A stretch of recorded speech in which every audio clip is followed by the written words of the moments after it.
విదేశాల్లో ఉన్నటువంటి భారతీయుల్ని ఎవరైతే అణచివేతకు గురవుతున్న హిందువులని, బౌద్ధుల్ని, జైనుల్ని, క్రైస్తవుల్ని, అది ఆఫ్ఘనిస్తాన్, పాకిస్తాన్, బంగ్లాదేశ్లో ఉన్నటువంటి వాళ్ళ భారతదేశంలోకి తీసుకొచ్చేటటువంటి చట్టం citizenship amendment act.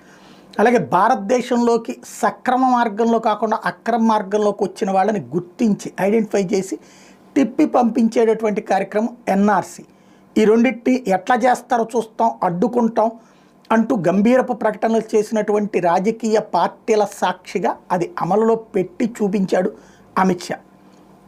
At the same time ఇప్పుడు కొత్త కాన్సెప్ట్ ఇమ్మిగ్రేషన్ బిల్, ఒక నిశ్శబ్ద బాంబు వదిలారన్నమాట. ఎప్పటికప్పుడు పట్టి పంపించేటటువంటి కార్యక్రమం. ఈ సందర్భంగా అందుకని కీలకమైనటువంటి ఉపన్యాసం ఇచ్చారు.